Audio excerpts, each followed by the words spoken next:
Hello and welcome back to the Thrall Developers Showcase. Today I am going to go over a quick update that has been added to Thrall just in the last month here, as well as the reason as to why it was updated. So first off, let's actually go into that.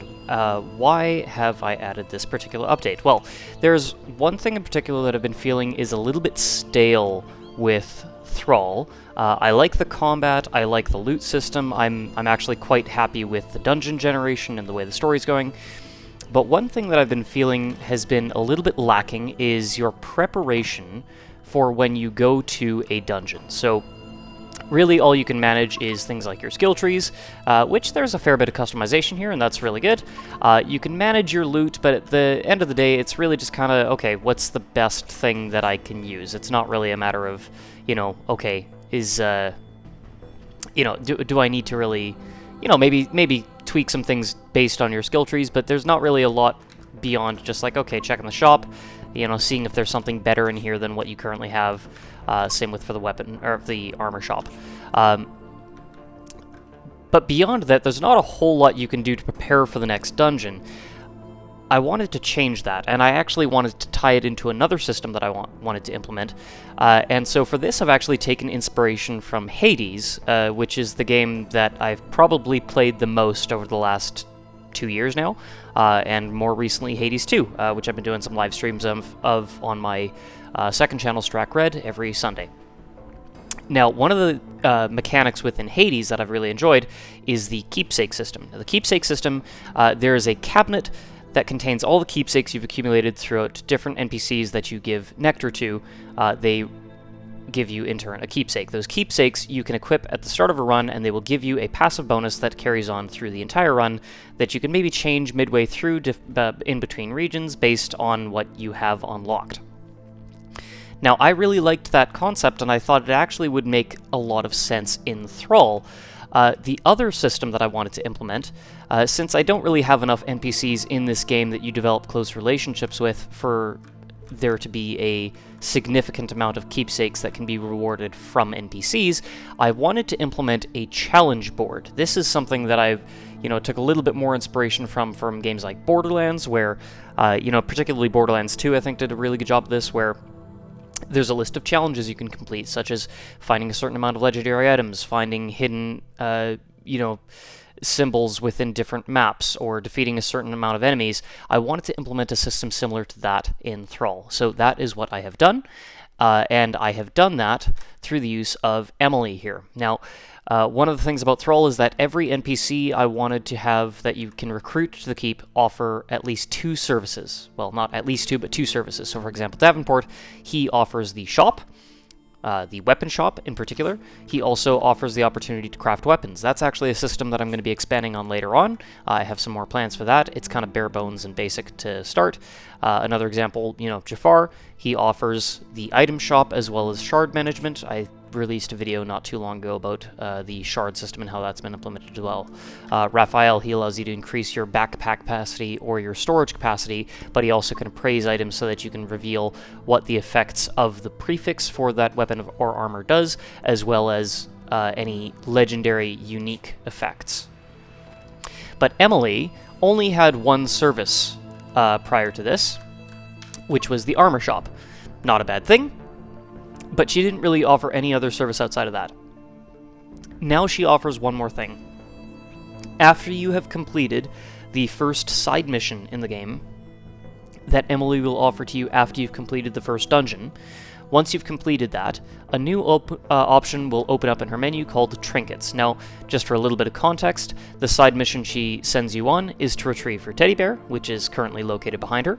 Once you've retrieved that teddy bear, she offers this service called Trinkets, where basically she will say that she's good at finding things and finding toys, and that you should take some of them with you, and that she'll share them with you if you boast to her about things that you've done across your adventure.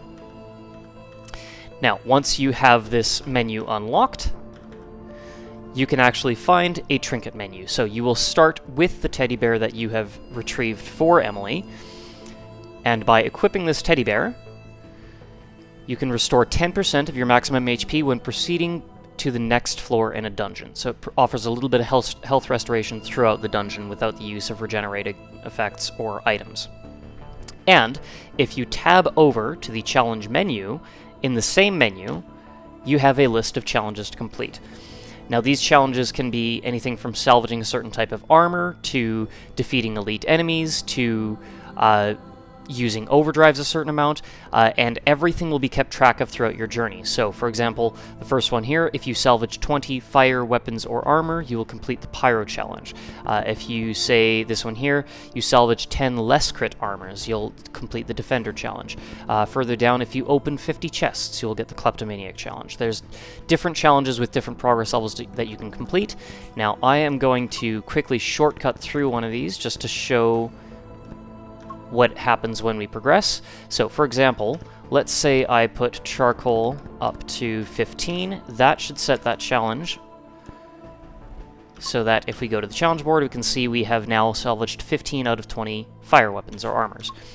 Now, just a quick check here. Do we have any fire weapons or armors that we can salvage to show the progress of this? Yes, we do. Here, let's take this badge. We'll just unequip that, and I will show you what happens as we salvage this. So if we go to this Vigorous badge, you can see the fire icon in the corner. If I salvage this item, and then we go talk to Emily again, and we check that menu, we can see that's now at 16 out of 20. Now, what happens when we actually do complete that challenge and we set that to 20? Well, the challenge will not be marked as completed until we actually select it. So we have 20 out of 20. If I select this now, we will complete that challenge. It will be marked in green. It will still track our progress, so if we salvage more, it will just keep incrementing that, sort of like as a way to track your statistics throughout the game. But you've completed the challenge at this point, and if we go to our trinket menu, we will see that we have unlocked a new trinket, in this case glowing charcoal. This will grant a 20% chance of finding fire weapons or armors when possible. Now, the way that works is that if you find a weapon that would be of green rarity or above, there's a 20% chance that it will have a fire component to that. And then beyond that 20% chance, it just rolls whatever the normal weapon would be. Now, there are certain things such as legendary weapons that are locked out of having certain elements or exclusively one type of element. That is calculated first before the 20% chance. So you won't be locked out of certain legendary weapons if you have this equipped, for example. And of course, you can only have one trinket active at a time, but the trinket will be displayed at the bottom of your menu as you open this menu. So what this will do is it will actually allow you to prepare for dungeons in a unique way beyond just your skill trees, your weapons and armors. You can now have these trinkets active that will allow you more interesting passive abilities. Now, I tried to go creative with them, but some of them are maybe a little bit needing of improvement. I'm content with them for now, but they may go through some revisions before the final release. But we do have one for each type of elemental weapon and armor that increases the chance of finding it by 20%. So we got fire, ice, shock, and weak.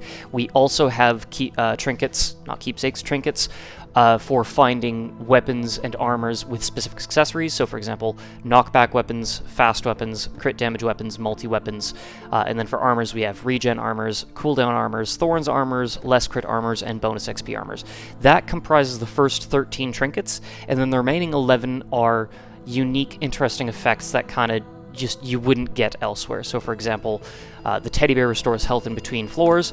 The alluring bell actually increases the chance of encountering elite enemies, which is a difficult encounter, but has a guaranteed rare drop or better for defeating them. The feather fan increases the number of item bags you can find on dungeon floors. Item bags just contain a single consumable item. The old Joker grants increased crit chance for the entire party, but reduces their max HP by 30%. Silver Coin gives a 1 in 3 chance of normal, preemptive, or ambush encounters. The Ornate Key grants +1 item per chest that you open.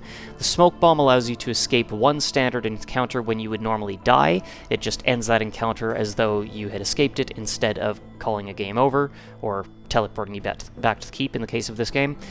Tranquil Water makes it so that every 4th floor of a dungeon there won't be a single enemy that spawns. The Rare Voucher makes it so that when you salvage weapons and armors, you sell it instead, so you do not get the materials for salvaging the weapon, but you do get the gold that you would have sold it for.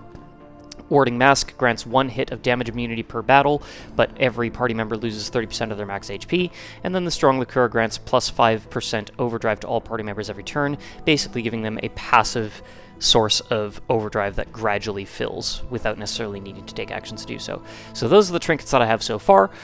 They're all tied to different challenges here, and as you complete these challenges, you will unlock those trinkets. This can be done at any point as you progress through the game. Some of the challenges are simply just salvage a certain type of weapon and armor. Some of them are a little bit more complicated, like, for example, raising your pain threshold to 16, having a certain amount of gold, killing a certain number of enemies, getting into a certain number of encounters, using a certain number of overdrive techniques, things like that. So that is the new system that's been added to Thrall. I'm really hoping that this adds a little bit more dynamicism to the preparation that goes into just preparing for your next dungeon. Really excited to see what more I could do with this system. I think that I'm kind of just scratching the surface here. I may add more challenges that have rewards that are not trinkets. I may also revise some of the effects of the trinkets. I'm not entirely sure just yet. I know those first 13 are ones that I do want to keep, the ones that influence what type of loot you get, because that does play into the loot system with this game quite strongly. I want to make sure that if you're going for a specific build, you at least have some way of influencing whether or not you can put that build together. If you are doing a build that requires you to have a fire sword, I don't want it to be based purely on luck, and give you at least a little bit of an opportunity to influence that luck, without necessarily just handing it to the player either. So that's about it. That's changed for Thrall just recently. I am still working on this game quite consistently and have plans to severely increase the amount of work that I'm doing on this game over 2026, and hopefully we can see this game, if not completed by the end of 2026, much, much closer to that completion date. So that'll do it for today. Thanks for tuning in. I'll catch you next time.